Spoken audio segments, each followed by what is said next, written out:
Olá, bem-vindo ao Conexão CEO. Ele tem quase 40 anos de experiência no mercado de construção e incorporação e comanda uma das principais empresas do setor. Hoje eu converso com Jorge Cury, sócio, fundador e CEO da Trisul. Jorge, muito obrigado por sua presença. Bom, Moacir, muito obrigado pela oportunidade de estarmos aqui para bater um papo com você, com o pessoal da Neofeed. Espero que um pouco dessa experiência adquirida ao longo desses anos possa ser útil para quem está nos ouvindo.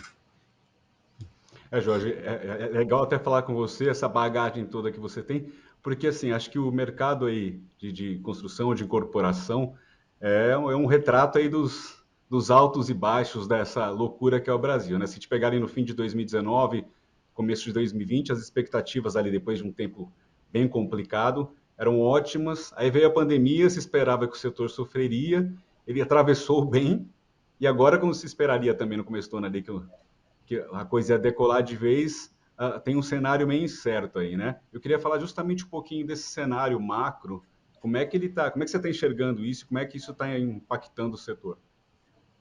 Então, essa é uma ótima maneira de iniciar o nosso bate-papo, porque a área de incorporação imobiliária está muito vinculada a essa questão macroeconômica, essa questão de alta de juros, de baixa de juros. E tem um caso bastante interessante aqui na minha família, nossa, onde eu tenho um outro irmão que é sócio. Nós somos em três controladores maiores aqui da Trisul. E do grupo de controle, nós três temos 90 e pouco por cento. Mas o meu irmão mesmo é um só, né? José Roberto. O meu outro sócio é Michel. E meu pai, lá atrás, lá no começo da nossa carreira, 40 anos atrás, ele disse que a gente deveria ter sempre um pé no mercado financeiro e um pé no mercado imobiliário. Você vê que, no primeiro momento, eu falei, pô, por que ele está falando isso, né? Daí ele falou, não, meu filho, presta atenção que o Brasil é um país bastante instável e no momento em que os juros estiverem altos, o lado financeiro vai navegar com vento de popa. E no momento em que os juros estiverem baixos, o mercado imobiliário vai navegar com vento de popa. Se vocês tiverem a capacidade de ter um pé em cada canoa, vocês vão estar sempre com 50% de vento de popa. E daí isso calou muito fundo em mim, né? Então, hoje em dia, a gente tem aí a Trisul, incorporadora, nós somos três controladores, conforme eu falei, e nós também temos um banco, chama Banco Tricúria, há 30 e poucos anos que o meu irmão cuida, que atua nesse ramo financeiro. Então, isso mostra como o cenário macroeconômico é importante, principalmente para a área imobiliária. E eu acho que você tem que aproveitar os momentos onde os juros estão favoráveis, onde você tem pessoas mais interessadas em comprar apartamento, em trocar uma renda fixa por um aluguel, ou apartamento numa posição boa. E isso é que a gente tem feito. E o principal cuidado que a gente tem tido é de sempre tomar cuidado para o dinheiro voltar antes de acabar e voltar antes de terminar o empreendimento, né? Porque essa medida que você vai crescendo nesse mercado imobiliário, eu acho que grande parte dele é uma bela administração de fluxo de caixa e um pouco de inteligência imobiliária, um pouco de uma boa estratégia de localização imobiliária. Dizem que três palavras importantes: localização, localização e localização fazem sucesso no mercado imobiliário. Aliado a uma boa gestão de fluxo de caixa, é a receita do sucesso, pelo que eu aprendi por esses 40 anos. Mas esse briefing rápido é praticamente o cenário para a gente explicar por que o setor macro é tão importante, né?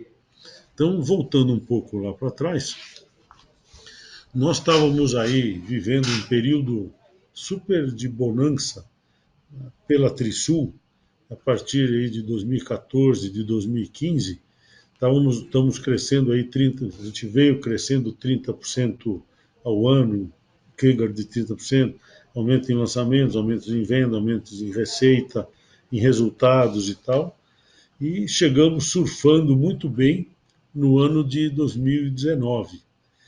Para ir um pouquinho antes, até no final de 2018, quando a gente vislumbrou, Moacir, que tinha aí uma possibilidade do resultado eleitoral bom, aonde os fundamentos vinham sendo corrigidos desde o final do governo Dilma, o Temer conseguiu dar uma arrumada boa lá na casa, entrando um governo liberal do Bolsonaro com o Paulo Guedes, pelo menos era isso que eles anunciavam lá no começo da gestão deles, falou, puxa, agora é um novo ciclo que vai ter um novo ciclo de crescimento.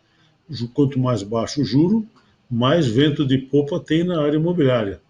E daí nós fomos procurados pelos bancos e fizemos um follow-on, né, uma oferta adicional de ações, Segundo encaixamos aí, semestre de 2019, né? Foi isso, né? foi É. setembro, foi um dos primeiros a fazer, né? Sim. E com Foi isso, aquela época que teve uma onda ali, né? Começou uma onda de ofertas de exatamente, follow-ons ali, né? isso. E daí com isso a gente acelerou o crescimento, compramos um monte de terreno, hoje temos um land bank maravilhoso aí, 5,5 bilhões, todos terrenos localizados em VGV, né?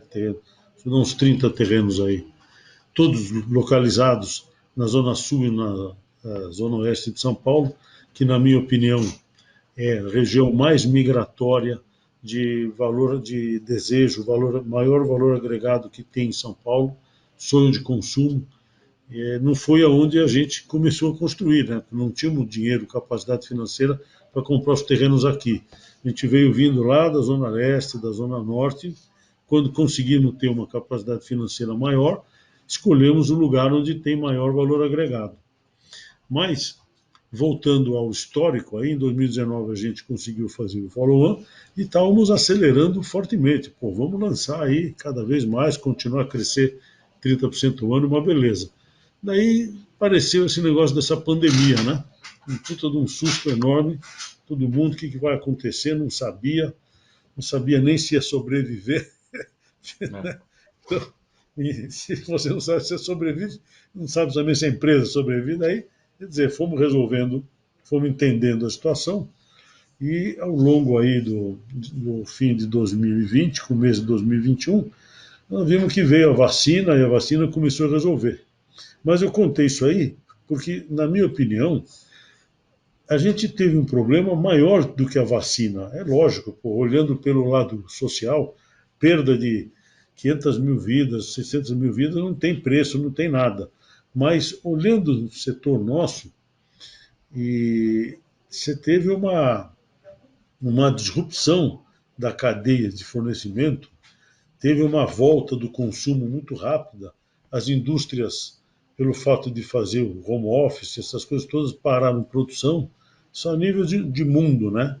E muito dinheiro distribuído pelos países para dar renda para as pessoas. O próprio governo Bolsonaro distribuiu 600 bilhões, sei lá, uma grana enorme aí, não sei mais falar quanto que era, mas um volume enorme como auxílio ao longo de 2020.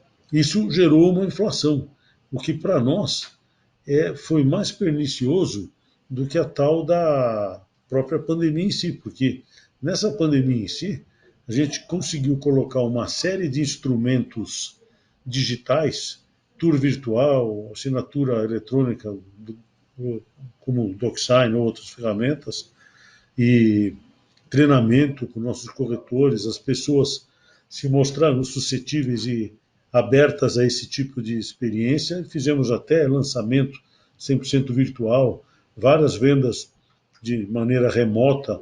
Então, as pessoas estavam em casa, tinham a oportunidade de estudar um pouco mais os produtos, e, na minha opinião, os melhores produtos foram cada vez mais sendo aceitos e tendo demanda. Então, não foi tanto o problema dessa vacina a nível do setor de construção e incorporação.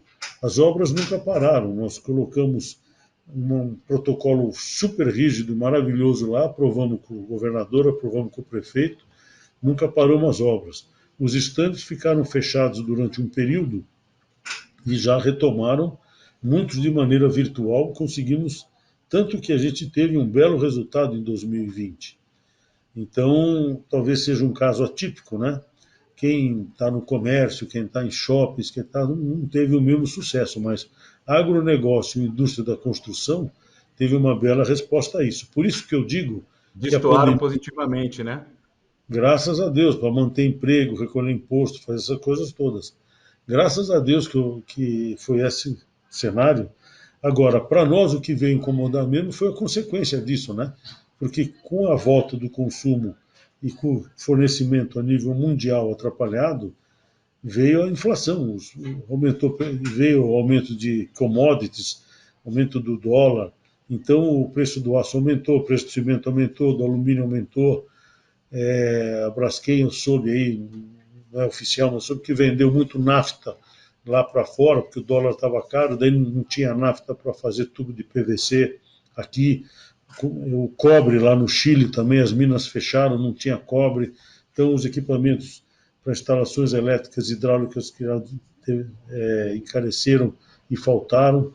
Então, isso tudo gerou uma consequência inflacionária. O INCC aumentou e tal. E o poder aquisitivo dos nossos compradores não foi, porque muita gente que dependia do comércio e tal ficou recebendo dissídios aí de 5, 6, 7% contra um reajuste de custos da ordem do dobro disso, né? Isso gerou um descasamento que, na minha opinião, tá levando a essa análise macro nossa. Então, só para acabar a análise macro, nós vamos ter um período pela frente de inflação mais alta. O Banco Central está reagindo, é só você ver o que o Roberto Campos fala, vai dar umas doses fortes aí de aumento de juros. Espero que isso faça um efeito rápido, que a gente tenha aí ao longo do primeiro semestre de 2022 uma reversão dessa tendência inflacionária. Vamos contar também com a sorte de que no mundo também a cadeia de suprimento se equalize. É lógico que os números inflacionários aqui são muito maiores do que lá fora. Lá fora, 4, 5% já é um fenômeno. Aqui é 15, 20%. Então, veja o IGPM que foi para 30%, né? Então, se Deus quiser, isso cede, isso volta, e daí nós vamos ter um segundo semestre muito mais palatável. Estou falando já de 22, muito mais Mesmo com, palatável. mesmo com eleições aí, ainda mais essas, acho que essas É, eleições especificamente prometem já ser, o cenário promete ser ainda mais conturbado do que já é normalmente num ano é, desses. Mesmo nesse cenário, como é que você enxerga? macroeconômico é isso. Agora, eleitoral e político, essa tendência se estica um pouco mais, né? Porque mesmo que você tenha uma reversão da inflação no melhor cenário, se Deus quiser, maio, junho, e o Banco Central possa vir começar a reduzir os juros, para as pessoas se encorajarem aí, elas precisam ter uma visão eleitoral, né? Como a gente teve lá no final de 2018, que daí foi o que eu acabei de te falar no começo dessa entrevista. Aceleramos quando a gente viu um resultado eleitoral, um governo liberal prometendo ser liberal, a gente acelerou.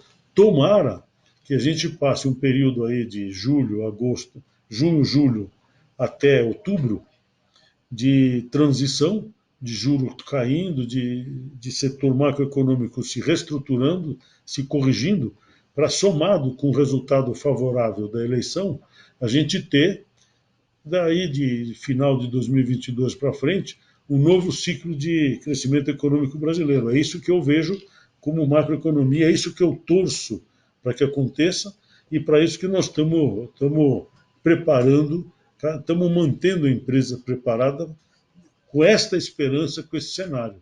Nós, brasileiros, né, estamos sempre otimistas, estamos sempre achando que vai dar certo, estamos aqui há 40 anos fazendo a mesma coisa, essa é a nossa esperança. Então, fica que vai dar certo e, se Deus quiser, vamos crescer de novo em 2023.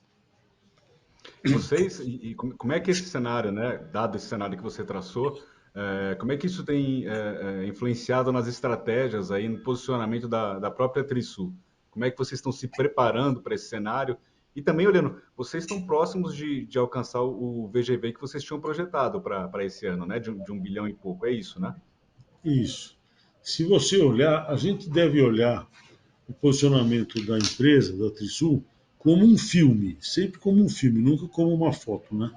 Então, se a gente voltar lá para 2018, a gente lançou muito perto de 1 bilhão.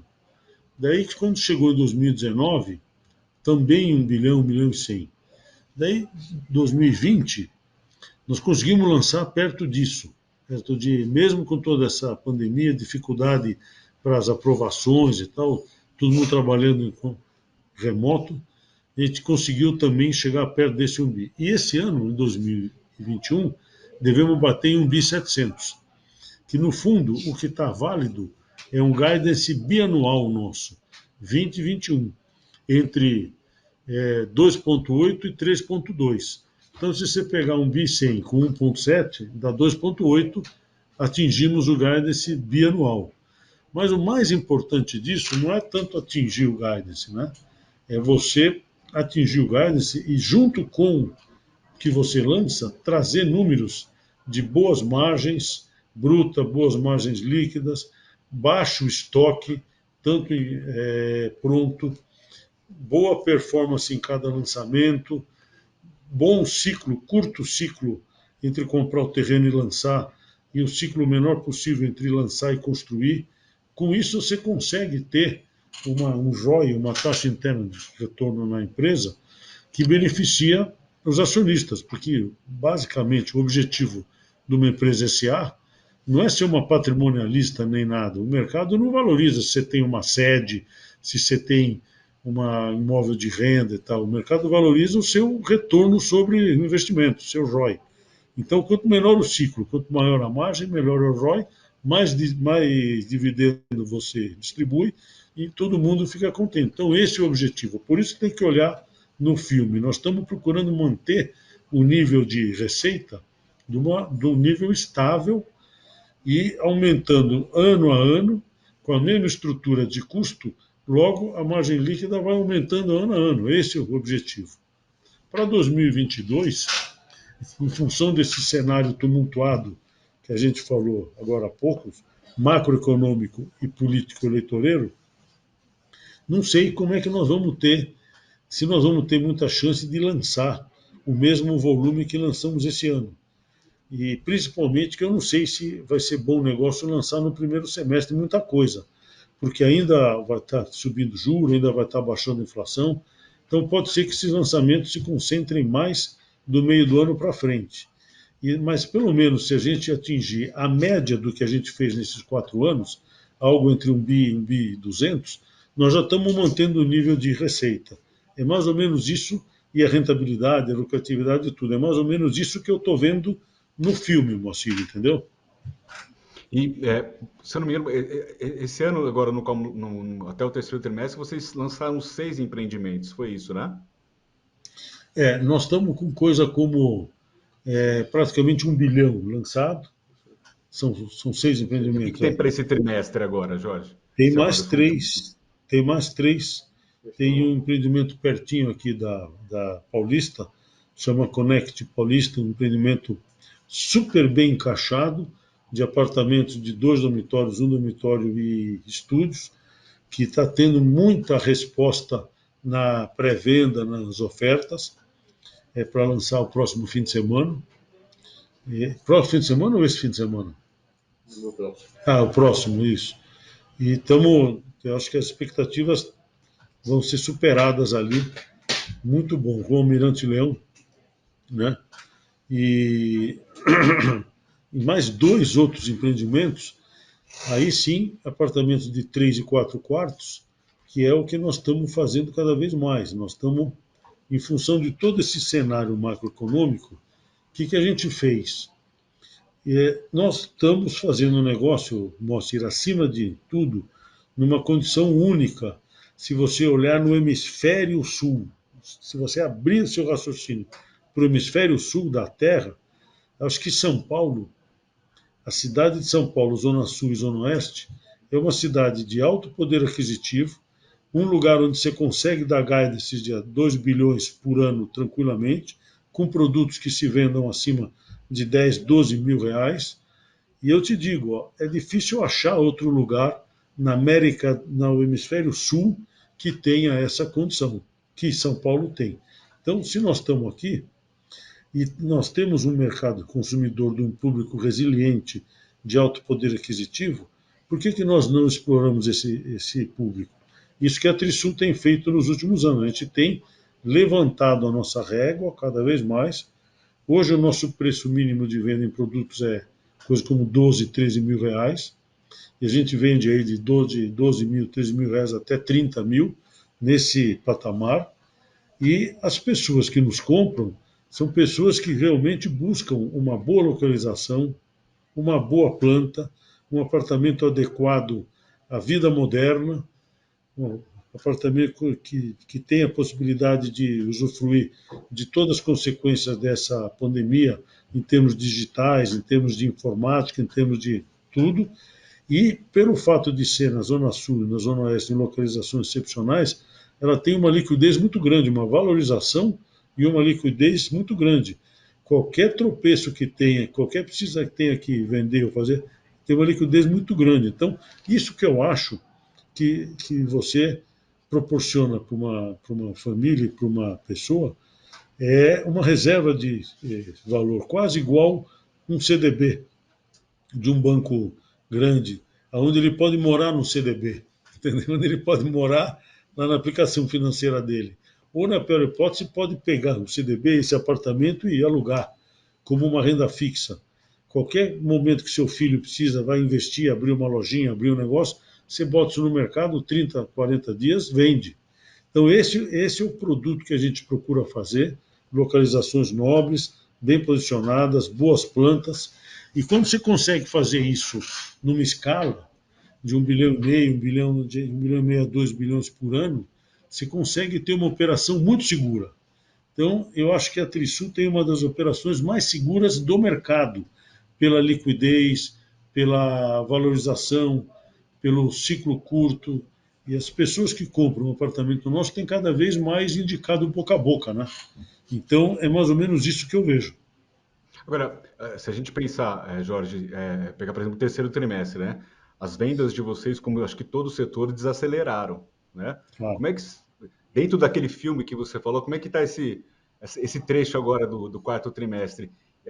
Bom, Que você pode passar um pouco uma cor aí de se mudou em relação a esse cenário do terceiro trimestre? Essa demanda, como é que ela está? então, vamos lá. Aquele boom, aquele estouro da boiada que tinha nos lançamentos, muito provocado por investidores, por juro barato, por sensação de valorização, isso não tem mais. Mas nós tomamos cuidado pelo contrário, eu acho que até o meio do ano que vem nós vamos ter um período de cuidado dos compradores, eles vão estar olhando. Quem precisa mesmo comprar, vai lá e compra, né? Casou, precisa aumentar, então vai e compra. Agora, quem está buscando uma compra oportunística, esse vai olhar bem. Por isso que eu acho que nós vamos concentrar os lançamentos mais no segundo semestre. Mas o que eu vejo? É mais do mesmo. O fato de você ter uma, um bom apartamento numa boa localização, a pessoa vai entender isso aí e vai achar que cada vez é mais finito, porque terrenos bons em bairros bons estão acabando. Essa é a verdade. A gente vive um cenário de zoneamento em São Paulo que não é fácil, viu? Os terrenos bons precisam ser. Nós temos aí esses 5 bilhões e meio de VGV, tudo em terreno bom, para a gente lançar, foi um achado, uma maioria deles com preço pré-pandemia. Isso nos garante produtos bons até final de 2024. É Então, suficiente para os lançamentos até esse período, para vocês? é suficiente, mas, por outro lado, o jogo continua. Então, nós temos a revisão do plano diretor, temos a revisão da lei de zoneamento, que a cada 7 anos está na lei, tem que ser revisto, tem que ser adequado. Então, o que precisa ser feito? Esse zoneamento de São Paulo precisa ser um pouco mais friendly, porque da maneira em que ele está, encarecendo os terrenos, encarecendo os preços de venda, você, no fundo, está gerando, Moacir, um efeito perverso para a classe média, um efeito que não é justo com a sociedade, porque as pessoas que têm uma renda de 10 mil, 12 mil reais, não conseguem morar dentro do centro expandido de São Paulo. Então, se você pegar um apartamento aí de 50, 60 metros, a 12 pau, você está falando de 700, 800 mil, requer, já para fazer o financiamento, uma renda de 12, 13 mil reais. Então, quem tem mais que isso, não percebe, vai lá e compra e mora. Mas qual o percentual da população que tem esse nível de renda? E quem não tem esse nível de renda, o que resta para ele? Casa, quem casa quer casa, tem filhos, os filhos crescem.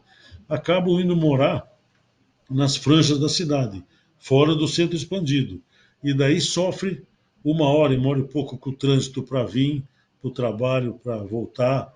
Os centros de medicina, os equipamentos sociais como praças e cinemas e shoppings e tal, estão muito nessa zona sul e na zona oeste, de cultura, shows e tal. Então, é lógico, é uma área migratória.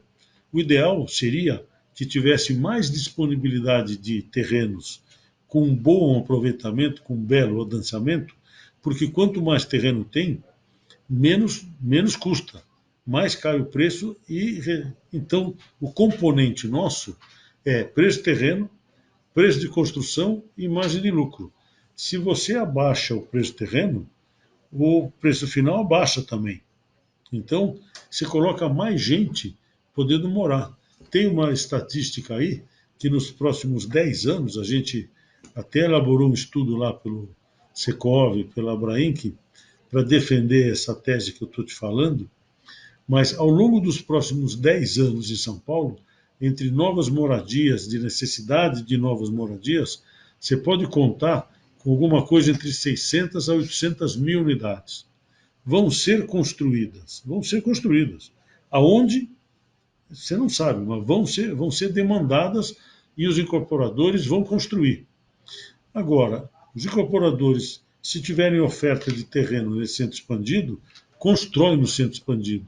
E as pessoas moram e adensam o centro expandido, onde tem transporte de metrô, de ônibus e tudo muito mais fácil, uma qualidade de vida muito melhor. Se não, elas vão ser construídas nas franjas da cidade. E as pessoas que comprarem esses apartamentos e morarem lá vão sofrer para virem e voltarem para o emprego. Então, você veja como é importante ter essa visão urbanística e fazer essa revisão desse plano diretor e dessa lei de zoneamento, né? Jorge, se a gente pensar em termos do que vocês têm hoje de land bank, né? Como é que tem sido a estratégia? Você falou que ali tem terrenos suficientes até 2024, mas como você também ressaltou, o jogo continua. Como é que vocês têm atuado e como é que tem sido a estratégia de vocês aí na compra de terrenos? Então, em função de tudo que a gente falou, desse macro cenário econômico e político, quer dizer, eleitoral, e do descasamento do poder aquisitivo da classe média versus os novos preços, então nós estamos cada vez indo mais para cima da pirâmide. E todos esses terrenos que a gente adquiriu são para produtos que são vendidos a mais de 12 mil reais o metro. Agora, eu gostaria muito, Moacir, de voltar a fazer empreendimentos, produtos com preço de venda entre 6 mil e 10 mil reais o metro, que esse é a classe média. Esse é o carro-chefe do nosso mercado. Esse é onde tem os gerentes, os coordenadores das grandes empresas, tem muitos profissionais liberais, estão no começo de carreira, os autônomos, dono de loja, muita gente ganha aí entre 10 e 20 salários.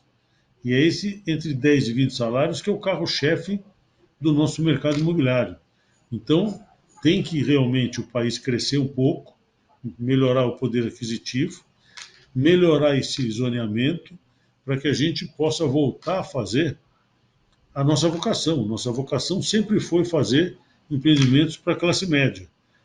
Estrategicamente, neste momento agora, nós estamos subindo na pirâmide para conseguir manter a rentabilidade, o crescimento e tudo. Mas eu gostaria mesmo de poder voltar a fazer muito, 70%, 80% para a classe média do nosso empreendimento. E Jorge, dado esse contexto também, né? Essa questão de subir a régua, tudo que a gente passou e vem passando com a pandemia, que ela reforçou, ela acelerou algumas tendências, né? Isso de alguma forma traz algumas mudanças para os projetos dos empreendimentos de vocês também? Vocês estão incorporando algumas novidades ou isso se mantém no padrão que vocês já vinham? Não, esse é outro fronte onde eu ataco bastante aqui internamente da empresa. Eu ainda visito obra toda quinta-feira pela manhã. Eu, tô, eu visito alguns canteiros de obra para ficar em contato com os engenheiros, com os mestres, com os empreiteiros, ver o que está acontecendo. E sempre tenho dito que agora a gente conseguiu melhorar bem, porque nós já implantamos muito daquele drywall, né? A gente que é aquela parede de gesso estruturada que usa-se muito no exterior, mas a gente passou a adotar kits de elétrica e de hidráulica que se encaixam nos ramais de elétrica e hidráulica. A gente passou a adotar fachadas já praticamente prontas. A gente passou a adotar o selo Aqua, que é um selo de reutilização de água, tem uma questão de pontos aí. Então, quanto mais sustentável a gente os projetos são, mais pontos você ganha. Nós já conseguimos ter vários empreendimentos classificados nesse selo Aqua. Agora nós estamos tentando fazer cada vez mais a reutilização, a redução da como é que chama? Energia. Então, estamos colocando placas sol e para tentar fazer um pré-aquecimento da água, usar menos energia da rua para fazer o aquecimento. E eu acho que falta muita coisa ainda. Agora nós estamos fazendo um estudo aqui interno de como que faz para a gente reduzir a zero o consumo de carbono. Então, se a gente não conseguir, daí nós vamos ter que comprar alguns créditos de carbono com floresta e tudo mais. Eu não divulguei, estou falando para você ainda, porque eu acho que de vez em 1, 2 anos a gente tenha as soluções para conseguir chegar a zero gasto. Isso é super importante hoje em dia. Por exemplo, hoje eu vou ter um jantar com o pessoal do Banco Itaú e a gente foi uma das primeiras empresas que assinou um financiamento imobiliário dentro das regras do ESG, né? Environment, Social e Governance. Então, pelo fato de ter o selo Aqua, o selo Procel, de estar adotando essa ideia de carbono zero e tudo, então, a gente teve uma redução no juro de financiamento de um empreendimento aí, que não sei nem onde é que fica o empreendimento, mas o Banco Itaú disse que nós somos um dos primeiros a fazer dentro dessa linha dele. Então, a ideia é realmente chegar no net zero. Mas, independente disso, nossas plantas foram bastante adequadas a esse novo estilo de vida. Por exemplo, a gente não faz mais 3 dormitórios, que seria uma suíte, 2 dormitórios com banho. A gente faz 3 suítes, que as pessoas têm ficado mais em casa, aula virtual, home office e tal.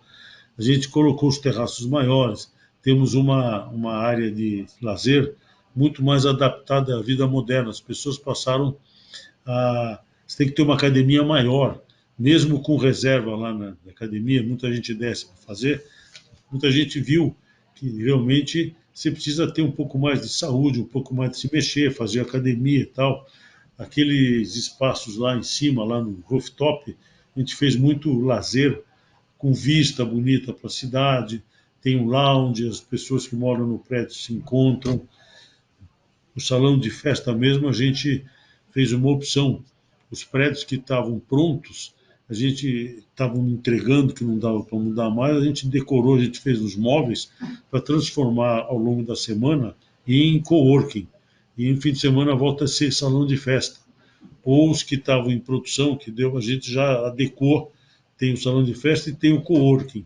Então, uma série de questões, tanto tecnológicas, construtivas, que reduz o ciclo de construção, reduz o consumo de água e de energia, como melhoras em termos de planta que facilita as pessoas a usufruírem cada vez mais do apartamento, dado que a grande realidade é essa. Esse modelo híbrido, como nós estamos fazendo aqui hoje, agora, é bem provável que isso siga. Eu já tomei as 2 vacinas e tal, mas eu continuo. Eu fico em casa de manhã, almoço em casa e venho para o escritório de tarde. Então, em 30 e quase 40 anos de trabalho, eu quase que não tinha almoçado em casa e convivido com a minha casa. Agora estou fazendo isso. Assim como eu, muita gente deve estar fazendo. Então, é um modelo que veio para ficar. Você tem que melhorar os apartamentos, a condição de vida das pessoas, para elas poderem usufruir mais desse grande capital alocado no apartamento, né? Jorge, e até nesse sentido, a gente tem visto alguns movimentos de alguns pares aí seus no setor, ah, indo além da entrega das chaves, né? Acoplando uma série de serviços, fazendo marketplaces, ou pelo menos tentando estruturar algo semelhante nessa direção. Vocês têm planos aí também? Vocês têm feito alguma coisa nesse sentido? Então, a necessidade faz o homem, né? E graças a Deus a gente sempre tem um olho no fluxo de caixa da empresa para frente. E o que nós temos visto é o seguinte: o próprio zoneamento de São Paulo, ele deu a possibilidade, ele criou uma coisa muito boa, nesse caso é muito bom, que criou o uso misto nos prédios. Porque se você voltar lá atrás, imaginar um Copan da vida, um centro de São Paulo, era um centro, na década de 50, na década de 60, era um centro vivo, onde as pessoas tinham loja no térreo dos prédios, então saíam para andar, conviviam. Você olhar as grandes cidades que têm segurança, como Paris também tem lojas embaixo, como Londres, como até Buenos Aires, lá naquela região da Recoleta, segue essa linha. Só que aqui em São Paulo, nesse zonamento, eles tiraram esse negócio de uso misto e fizeram os empreendimentos com muro. Então as ruas ficavam desertas. Esse zonamento atual, ele voltou a trazer o uso misto. Só que é um bônus e um ônus, né? O bônus é para a cidade, o ônus é para nós, porque nós sabemos fazer residencial. Nós estamos precisando aprender a saber utilizar o que fazer com as fachadas ativas, com essas lojas, para colocar uma convivência embaixo do prédio que faça sentido. Então a gente precisou entender com um pouco mais de varejo e saímos a falar com pessoas que trabalhavam em strip malls e nesses shoppings e tal, e montamos um departamento aqui interno que vai lidar com essa questão de varejo, lojas de conveniência e tal. Então isso daí está derivando para dentro da própria empresa para ser um centro de negócios, onde É você, um novo braço, é um novo braço de negócio de vocês? por enquanto, pode ser no futuro, né? Mas então, quer dizer, hoje em dia a gente está destinando, está dando o destino correto para as fachadas ativas, para as áreas não residenciais desses empreendimentos, que no fundo a lei deu uso misto e deu um incentivo, né? Então você deve fazer isso aí. Mas você deve fazer isso aí não para virar um mico, depois você está lá com o prédio pronto, com isso vazio. Não dá, né? Então, esse é um ponto que nós estamos criando aí um grupo de trabalho interno, está indo bem, e estamos buscando também strip malls aí por fora, em terrenos que tenham vocação para isso. Paralelamente a isso, o Banco Central instituiu um negócio que chama Home Equity, que a gente tem o que é? Na verdade, você pega a garantia imobiliária de uma pessoa que tem um imóvel quitado, dá um dinheiro para ele, ele pode utilizar o dinheiro como bem quiser. É um Que juro bem barato, é muito comum nos Estados Unidos, por exemplo. muito Agora comum que nos Estados começa, né? Unidos, e é uma coisa muito, muito boa. É mais uma fonte de renda. As pessoas que estão no cartão de crédito, estão no cheque especial, então, tem um suspiro usando o próprio ativo que está lá parado para poder sair desse ciclo vicioso. Então, nós criamos aqui uma plataforma interna e, olhando o fluxo de caixa da empresa para os próximos anos, você vê que começa a ficar o caixa positivo. E uma maneira de remunerar o caixa, acima do CDI e tal, é criar um braço desse home equity. Então, nós criamos um nome aí, chama T-Cash, e estamos começando a tentar oferecer isso para as pessoas. É um mercado difícil, um mercado grande, nós estamos aprendendo como funciona, não temos praticamente importância nenhuma ainda, mas pretendemos crescer. E E, é paralelamente, no modelo de home equity, vocês têm algum parceiro isso. para isso? Desde quando vocês estão testando isso? Então, nós começamos a testar uns 3, 4 meses atrás, né? Existem esteiras no mercado que rodam esses processos, então nós estamos fazendo essas parcerias com essas esteiras e vendo se a gente consegue colocar isso em pé. Porque, no fundo, é bom para a empresa remunerar um pouco melhor a sobra de caixa dela. E bom para quem recebe esse empréstimo, que pode utilizar o dinheiro da maneira que quiser. Duas frentes já novas. A terceira frente é, a gente ver como que a gente corrige várias dores operacionais nossas aqui, em vários departamentos. O cara, então, essa tal da pandemia, o fato de você estar fazendo cada vez mais Zoom e tal, deu a oportunidade de a gente utilizar uma consultoria e criamos a tal do Trisulab, onde passou por todas as áreas da empresa, falou o que te incomoda, como é que faz, como é que se automatiza, como é que você gosta de resultados mais rápidos, como é que você consolida os dados, como que você tem uma operação mais rápida, mais fluida. E é uma maravilha esse negócio, porque você não tem limites, você tem ideias cada vez melhores, cada vez mais proativas, ideias muito boas. Eu estou super contente com esse negócio, com esse Trisulab aí, investindo em inovação. Então, você vê, paralelamente ao nosso core business, que é comprar o terreno, fazer empreendimento, construir, vender e tal, nós estamos com essas três frentes novas de venda para tentar agregar, de certa forma, receita aí à empresa, né? Eu queria entender um pouquinho, voltar à questão dos malls ali que você falou, né, de properties. O que que já tem algum empreendimento? Explica um pouquinho melhor o que que vai ser esse grupo aí está trabalhando, né? Se já tem algum empreendimento nesse sentido, o que que seriam esses empreendimentos? Então, conforme eu te disse, a necessidade faz o homem. A gente tinha um terreno em Ribeirão Preto que fica de frente para uma avenida lá, Marílio Biagi. Uma avenida muito boa, avenida nova e tal.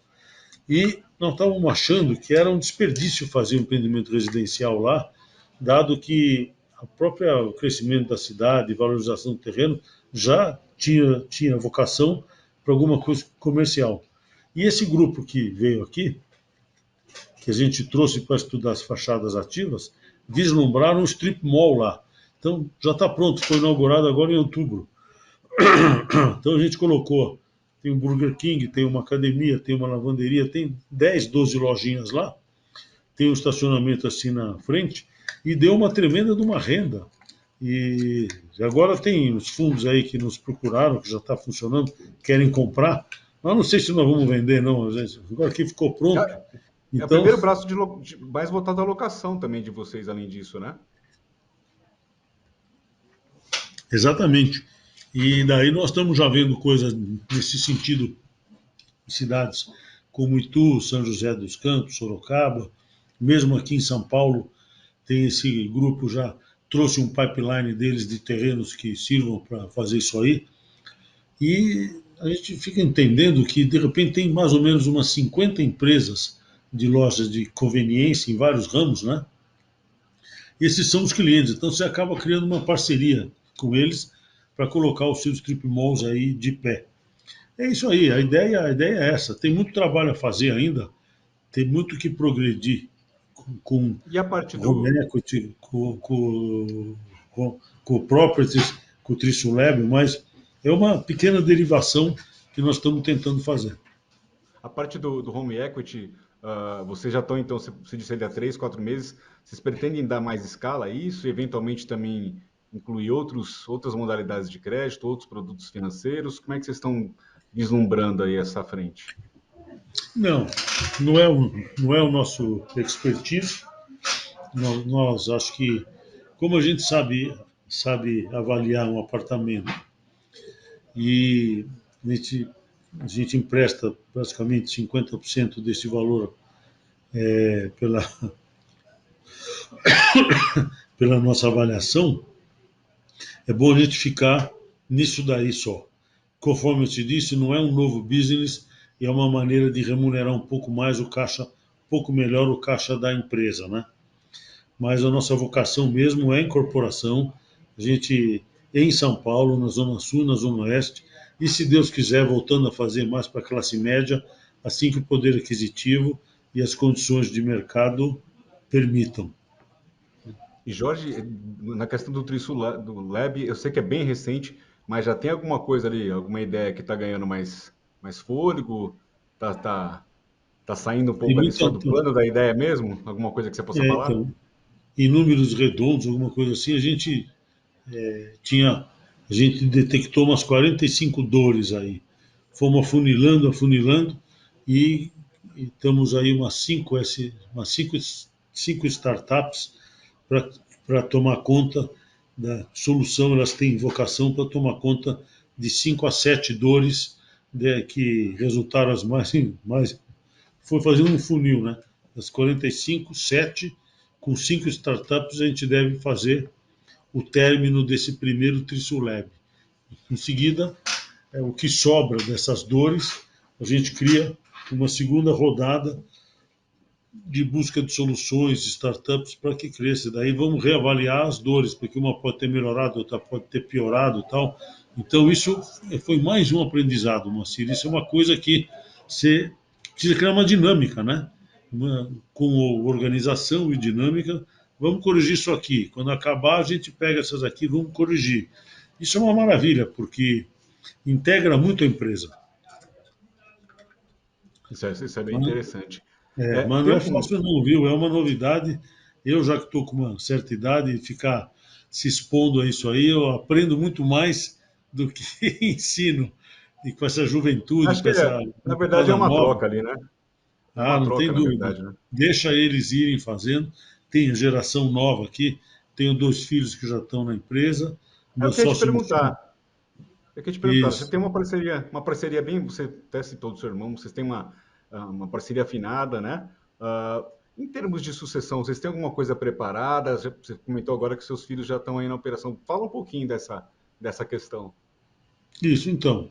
Eu tenho 2 filhos, né? Os dois, eles optaram por trabalhar aqui na, quer dizer, incorporadora. Estão na área de novos negócios. Toda a compra de terreno está aí. O meu sócio, Michel, tem 2 filhos também. Um toca toda a área de venda e o outro também está em novos negócios, tem um bom gosto e tal, ajuda a desenvolver os projetos e tal. E essa garotada entrando aqui, eles realmente deram vida nova porque eles são jovens, os diretores são jovens, tem aqui o Lucas, diretor de marketing, que tem a idade deles praticamente, almoçam junto, trocam ideias, tem inovação e realmente trazem ideias e botaram a empresa para frente de uma maneira impressionante, né? E temos que deixar andar, rodar, temos que dar corda para eles irem.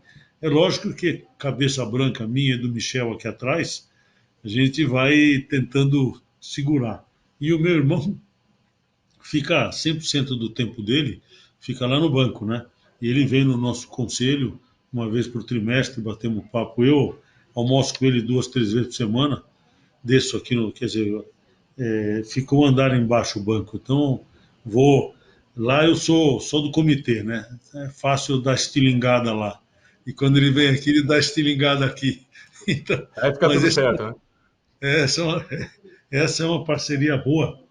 Graças a Deus ele é um cara muito, muito, muito competente. Está há 30 e poucos anos fazendo a mesma coisa lá no banco, um banco rentável. E o Michel, que é meu sócio, já era meu primo, porque foi casado com uma prima minha. Então, eu hoje em dia tenho ficado mais com o Michel do que com o meu próprio irmão.